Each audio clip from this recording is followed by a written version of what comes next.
Dzisiaj mamy 18 maj 2026.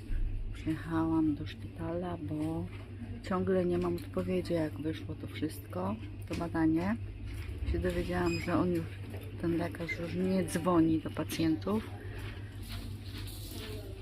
Także musiałam online wypełnić prośbę, żeby mi wysłał maila i mam czekać następny tydzień. Siedzę teraz tutaj, czekam na towarzystwo,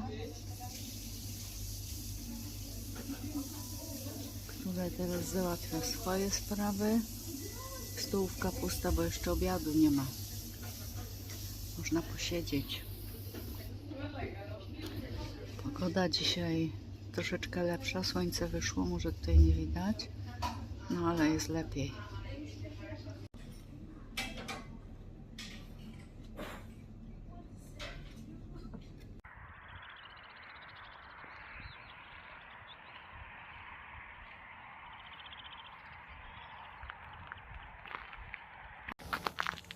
Og þeir eru svona í fílu. Já.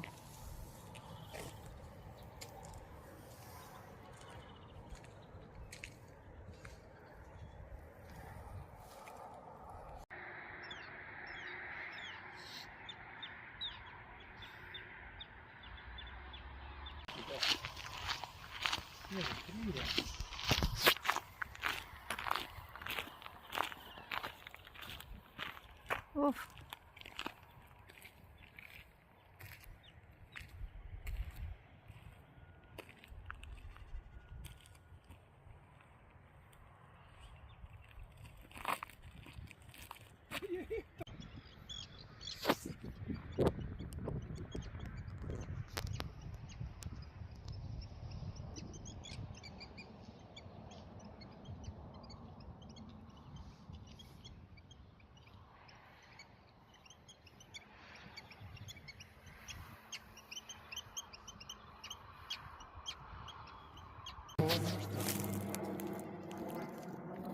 Sést erfitt að sjá hann. Já.